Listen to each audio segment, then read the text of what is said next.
Paris Saint-Germain qui a éliminé Liverpool à Anfield avec un Dembélé virevoltant lors du début du match qui score 1-0. Et d'entrée de jeu, on s'est dit, oh les gars, le match là, il va aller en besoin. Nous ne sommes qu'à à moins de la 20e minute, on a déjà 1-0. Et quand on a vu l'intensité du match de part et d'autre avec Salah qui a eu 2-3 opportunités d'éliminer son face-à-face, et je crois que c'était la seule opportunité, sinon les seules opportunités.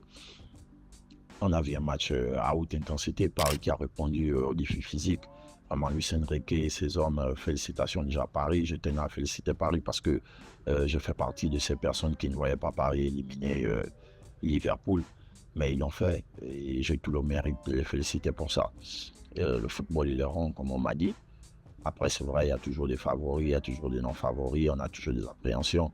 Et voilà, Paris qui se qualifie à Anfield au tir au but avec un excellent Donnarumma dans le match qui va chercher 2 pénaltys, notamment celui de Nunez et celui de Jones. Les gars, je pense que Liverpool est tombé sur peut-être l'équipe la plus métamorphosée d'Europe.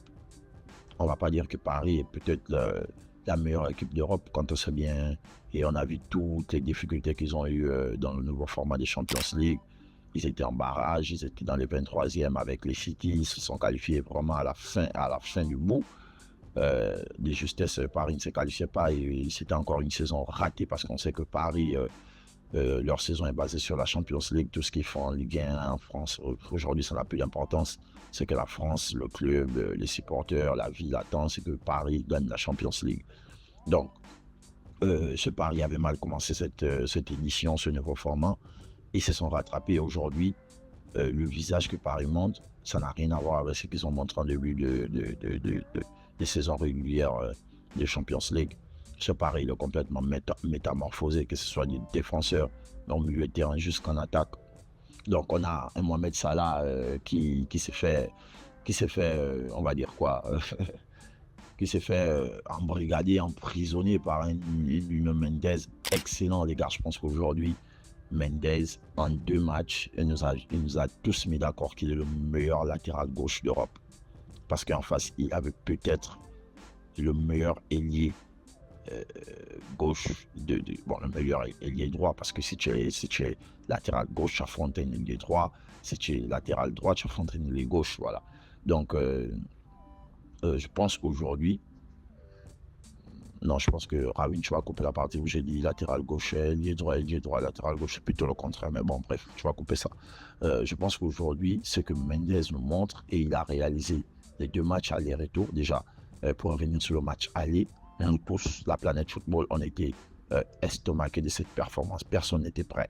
Il y avait des gens qui voyaient Paris aller titiller Liverpool. Il y avait des gens qui voyaient Paris aller éliminer ce Liverpool. Mais je vous promets qu'il n'y avait personne qui voyait la performance de Paris à l'aller. Je dis bien, personne ne voyait cette performance. Donc Paris nous sort une grosse performance à l'aller. À la fin, ils perdent. On s'est dit, c'est ça le football. Le football, c'est concrétiser. Le football, c'est pas dominer. Au retour, on a, je crois, plus ou moins la première mi-temps qui est en faveur du Paris Saint-Germain avec Dembélé et Grava, la nouvelle recrue qui revient de Naples, et Barcola. Ça va très vite offensivement. Je pense qu'en termes de transition, Paris sur ce match, ils nous ont montré, sinon ils ont lancé un signal à toute l'Europe et ils ont dit, les gars, défensivement, si vous n'êtes pas prêts, on va s'écarter. C'est parce que sur 2-3 ballons, sur une accélération, Paris se retrouve dans ton camp. On a Dembélé qui rate les opportunités de but en dehors du but qui marque. On a Barcola qui n'arrive pas à concrétiser avec le manque de réalisme devant le goal. En fait, une première mi-temps dominée par Paris Saint-Germain en termes d'action. Paris Saint-Germain aurait pu terminer cette première mi-temps 3-0. Paris solide, avec un Vitinha aujourd'hui qui est en tout contrôle, en toute maîtrise. On a Neves, la paire qui joue avec Vitinha. Vraiment, les deux sont complémentaires.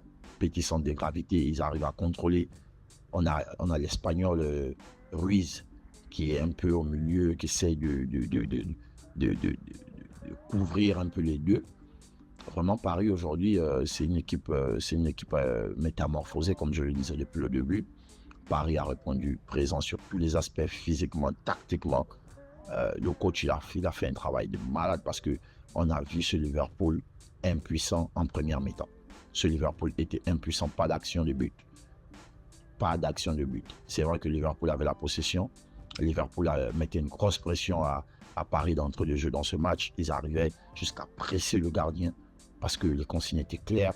On ne doit pas les laisser jouer la balle. C'est nous qui devons avoir la balle. C'est nous qui devons imposer le tempo. C'est nous qui devons imposer le rythme du jeu. C'est nous qui devons attaquer.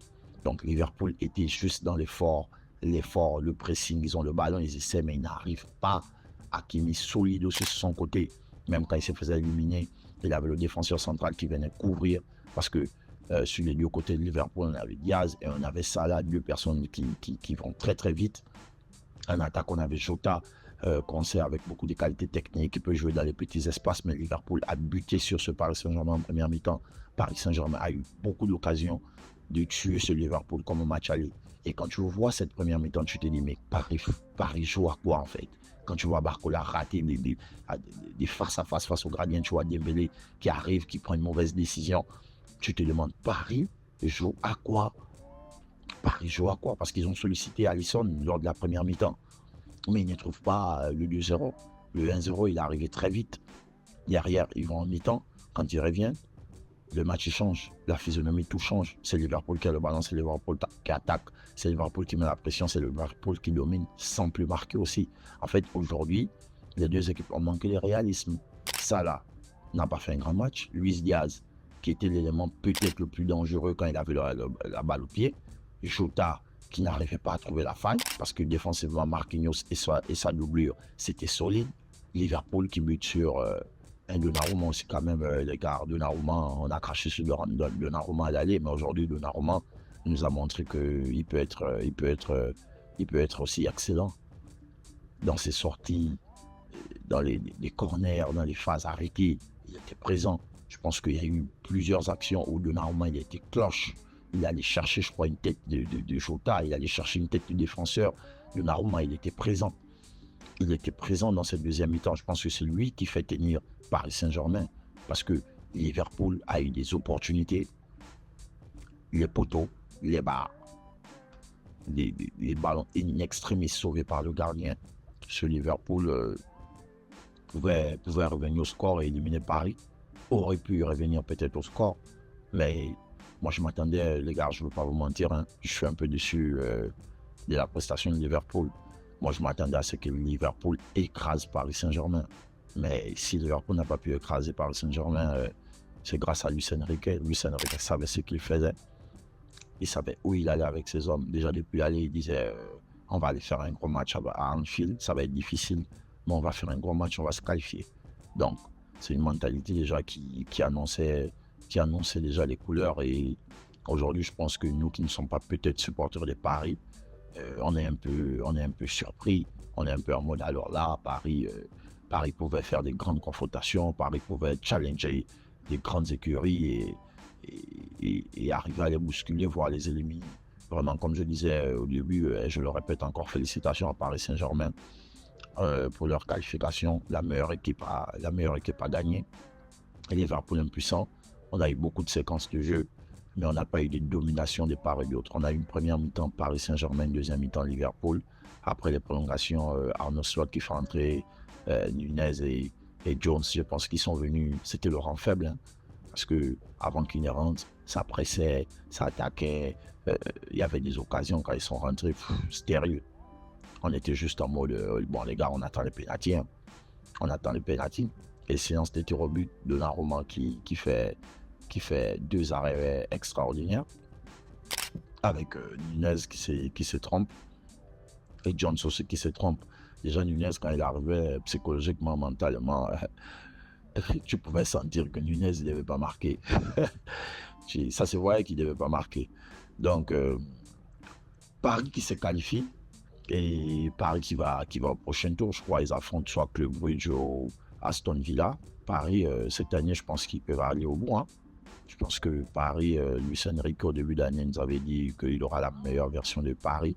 Nous tous, on s'interrogeait que, mais on a vu Paris avec des Zlatan, on a vu Paris avec des Messi, des Neymar, des Mbappé, qui ont tous échoué, notamment en Champions League. À quel moment tu dis que tu auras la meilleure version de Paris, la meilleure équipe peut-être de l'histoire ou des dernières années de Paris, quand on sait bien que tu n'as plus ces top players. En fait, aujourd'hui, Luis Enrique, il est en toute maîtrise.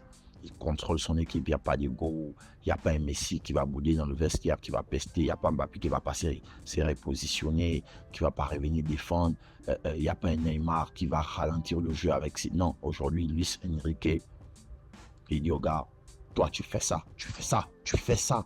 Déjà, on avait vu l'émission du match PSG face au Barça, comment Luis Enrique, avec limite, il avait réprimandé fort Mbappé de par ses décisions. Donc, je pense qu'aujourd'hui, tous les joueurs sont d'accord que c'est Luis Enrique le boss. On fait ce que le boss nous demande de faire. Dembélé aujourd'hui qui répète les efforts, qui se repositionne, les gars. Dembélé, c'était pas ça. Hein.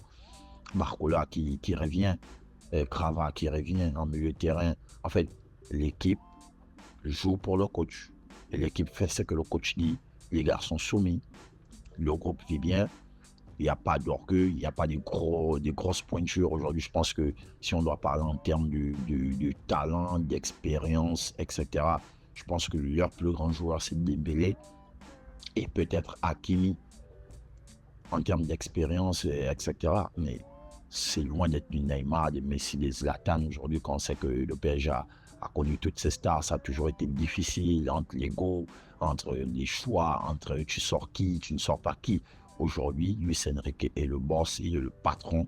Il a métamorphosé son équipe en quelques mois. Sinon, en début d'année 2025, Paris est la meilleure équipe sur l'année 2025. Le Barça, c'est vrai, ils ont marqué plus de 130 combien de buts. Ils n'ont pas encore perdu aussi en 2025, mais Paris, pareil. Pareil, ils n'ont pas encore perdu en Ligue 1. Ils sont revenus en 2025 avec un Dembélé qui est le meilleur buteur sur l'année 2025 depuis janvier. Dembélé est le meilleur buteur européen. Donc, le PSG est totalement métamorphosé. Le PSG fait peur. Le PSG est prêt à affronter et à éliminer n'importe qui. Quand on voit comment ils ont ridiculisé la meilleure équipe de Première Ligue et la meilleure équipe des Champions League qui était premier de la saison régulière. Félicitations encore à Liverpool. Et on attend la journée de demain pour avoir le tableau complet et se prononcer comme on avait fait, comme ma dernière vidéo où je me suis prononcé sur les huitièmes de finale, essayer de donner mes pronostics, donner les clubs que je voyais qualifiés, qui devaient s'imposer, etc., etc. Déjà, on va d'abord faire le bilan de cette vidéo et après, on va se projeter sur les cas, on va donner nos avis par rapport aux équipes, par rapport aux états de forme, etc. Donc, les amis, merci à tous pour le soutien. N'oubliez pas, on like, on partage, on s'abonne. Comme j'avais mentionné dans ma précédente vidéo, je serai de retour très bientôt. Donc, on se dit à plus. Portez-vous bien. Sinon, à demain soir pour le débrief du Real Atlético de Madrid. Donc, à la prochaine. À plus. Portez-vous bien.